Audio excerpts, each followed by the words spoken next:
Yo, what's up guys, it's Shaky. Now, this has been much requested, so we're just gonna do it and get it over with. This is gonna be a two-part guide. The first part, which is this video you are watching right now, is gonna be about my UI, controls, cancels, safe and risky engages, and super armors, okay? That's all we're gonna be covering in this video.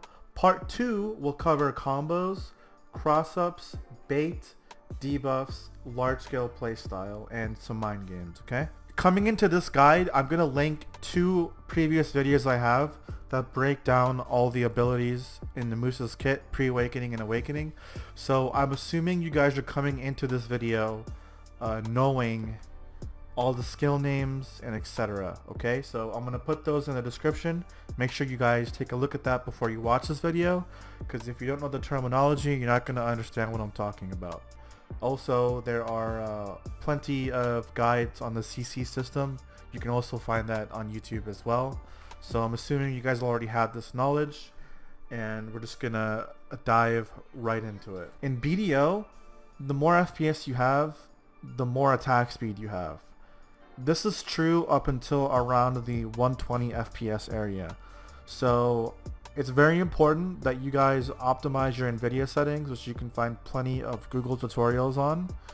And make sure you guys play on optimized settings for your PC so you're getting the most FPS. The more FPS you have, the better, because that way you can do your cancels quicker on Musa and you can do your combos quicker on Musa. So that is very important. Things to lock on the Musa kit. Lock your forward roll, lock all of your kicks, and lock triple shots. I will explain why I lock triple shot later in the video when we're talking about engages. In terms of awakening, I don't lock anything. Those are all the things I lock. I also preferably like to lock rage transfer, because I mean sometimes you have that thrown out, it can kill you, so I just keep it locked, and you're never gonna have the need to actually transfer rage on the Musa, so just lock it. Okay, now for your UI/controls, the first thing you're gonna want to do is you want to go into your settings, come over to action hotkeys, and with hotkey evasion WW, this is the one you are going to want to assign to any button you are comfortable with. Don't just copy my controls. Do whatever's comfortable for you, because everyone's different. So the reason you're going to do that is because if you actually hold that WW button, what's going to happen is you start chasing. Now if you hold left mouse button and your WW button, you get a chase animation cancel. Okay, so that is the reasoning for that. Now for your hotbar, you want to have dash slash, projection, fiery crevice, one step back, quick shot, and tiger blade. Some Musas like to have their cyclone slash on their hotbar as well. I typically don't use cyclone slash, but that is completely up to you if you really want to use it.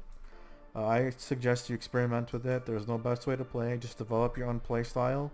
This guide's only here to help you develop your own style and possibly do your own stuff and get better. Now this is why I have these on my hotbars. So dash slash, you have to have it to even use the ability, first of all. If you're in pre-awakening and cast projection, projection comes out. If you're in pre-awakening and cast fiery crevice, crevice comes out. If you're in pre-awakening and do one step back comes out, which is useful for when you're running away. So an example, if you're chasing and you want to go on awakening and then you have to C-swap, you stop. But if you do chase, one step back, and then you chase again, you don't have to go through that. You can just do it immediately, which is a lot better. And then the other thing is the bow shot. I just have it because I like it, but you don't have to. You can simply just do shift Z from awakening or pre-awakening as well. So yeah, but I just like it there. The next thing would be tiger blade, because you just have to have it there to even cast it. So that is why my hotbars look like that. Alright guys, let's get into cancels really quick. So this is going to be everything in pre-awakening. So obviously you have the chase plus WW key, which I talked about earlier. You have blind thrust, which you can do with a basic attack and forward, but if you do it quickly enough, you can just do the basic attack and then forward blind thrust simultaneously. So just have it come out. And then you can also do it after a chase. So looks like this. You have Carver, so chase Carver. We have Gale. There's one way with a forward blind thrust, and then Gale does the last hit. Useful for combos. And then another useful way to use Gale is after Dragon Bite. It's just really smooth. Also, you should note that after Gale, you can cancel Gale at any time. Just in case you're about to get CC'd or the float doesn't hit, you should know about that. You got Blind Slash C Swap, which is also really smooth. Good for combos. You have Rising Storm C Swap, also smooth, good for combos. And this is why we lock Stub Arrow. It's much faster, it's still stiffened, and Arrow Grapple got buffed recently. This is the gimmick, you should know about this. It can come out really quick and you can do gimmicks such as this. I don't recommend use it every time, but something you should know about. And Arrow Grapple can be used off of any bow ability. Okay? Any bow abilities, even your bomb. And then the last thing is going to be Blooming. Blooming can be cancelled in a few ways. The first way is after a chase. This can also be done in Awakening. Doesn't matter if you're in Pre-Awakening or Awakening. If you chase the input Blooming, it'll come out immediately. The other way is Carver. The last way is after Blind Thrust. The lastly is going to be canceling chase with your basic attack. This is an improper timing. This is the proper timing.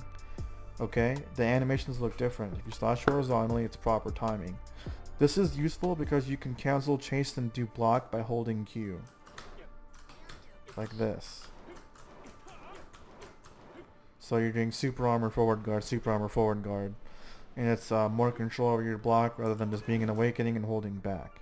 And that would be all the cancels you want to know in pre-awakening. Awakening. So we have Q and crosscut.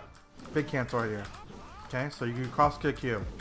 You're going to practice this exercise until you can do it this quickly.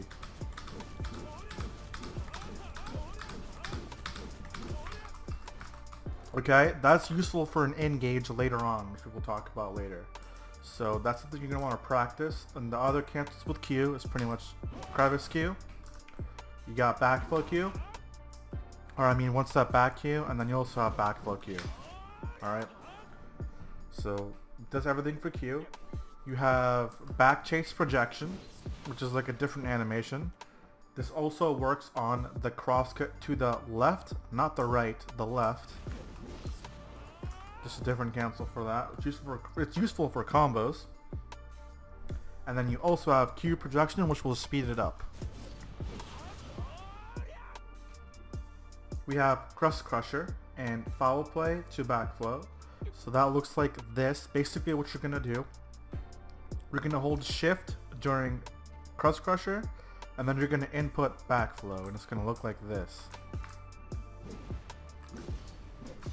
For backflow, that's a really important cancel, because that's all super armor.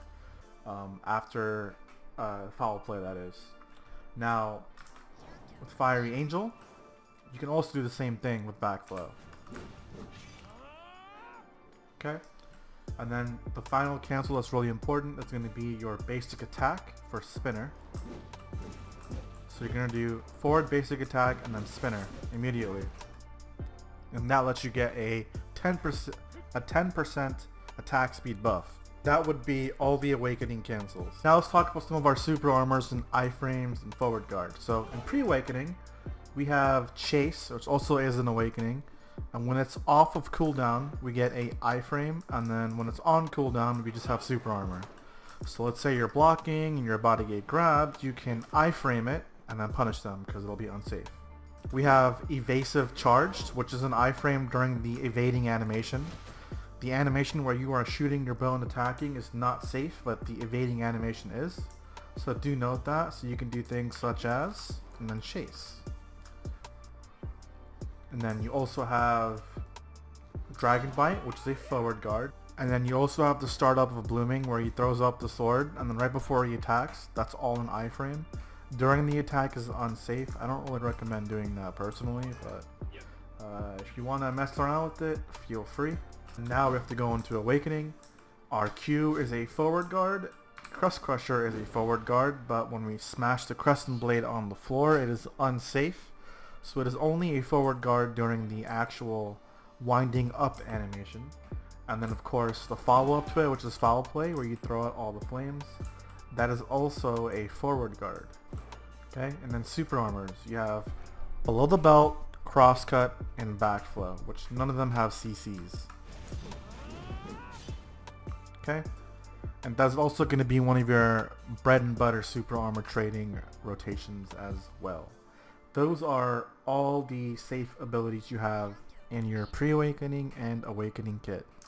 Alright, now we're going to get into safe engages with the Musa. Engages are what I consider moves that have CC on them and are protected by either an iframe, forward guard, or super armor. Musa currently has no fully protected at least, knockdown or float. You have to rely on 2 protected stuns, which are forward guards. And that would be Dragon Bite and Q. Those are your only protected engages on the Musa. Alright, now the next thing we're going to be talking about is gimmicky engages. Gimmicky engages are things that I consider are skills that have really tight windows to punish but are actually unsafe. So let's go into that really quick. There are 3 really important gimmicky engages I like to do. Okay? Now one is Crust Crusher. Now of course the wind up animation of Crust Crusher is forward guard, but when you actually hit the floor you can get punished. So adept players will punish you for this, so be very careful with Crust Crusher. The next thing is Fiery Angel. Now Fiery Angel is typically used to punish other players' unsafe abilities. Now as you can see, this running animation is super long. Now if you do something what I like to call barrel stuffing, which is when you do it right in their face, the gap to punish becomes much smaller. Here's an example. Because there's no running animation. So as an example, I could be out here and I want to hit my opponent's back. I could be right here in spacing, chase behind Fire Angel and back off, and it's a tighter gap to punish. However, it's still unsafe, so I consider it a gimmicky engage. The next gimmicky engage I like to use quite a bit is forward blind thrust into D-bite, which is actually a cross-up setup, and it actually comes out extremely quick. Extremely quick. So let me just go over that. So what I mean by that is if you watch, I mean look how fast I can do this, okay? Just watch. You see how fast I did it? I kind of missed it, so let me just try that one more time for you guys. You see? That's like literally lightning fast, and you guys can do it just as fast as well. So now of course you can punish blind thrust, but as you see how fast it is, like they have to know you're gonna do that in order for them to punish you. So it's a gimmicky engage. It's still punishable, but it's a formidable engage you can use. And the last gimmicky engage I like to consider would be Crosscut Q. Crosscut Q is fantastic because, you know, like literally, if you're right here, you chase Crosscut Q, right? If I just do a normal Q, it comes out that slow. So I'll do it again. It's slow, right? But if I do Crosscut Q, it comes out much quicker. Why is this gimmicky? Well, it's a forward guard for one, and there's desync involved in this game. So I've actually had a lot of times where even though I'm in forward guard, I'll get knocked still. So it's an engage you want to be really careful about with the Crosscut Q. It's not something you can just throw out. There is desync in BDO, and you will at times find yourself getting CC'd even though you're not, you know, even though you're protected, but it happens. So it's a gimmicky engage as well because sometimes you might not pay attention to your crosscuts cooldown, and so if you do that engage, you'll actually get knocked before you even do Q sometimes against some good players. So be very careful with that. And lastly, I want to add one thing, which is going to be your basic super armor rotation / forward guard. Sample number 1 is just this. This all lingers. Every ability I just casted lingers for as long as you want. Okay? The next sample would be this.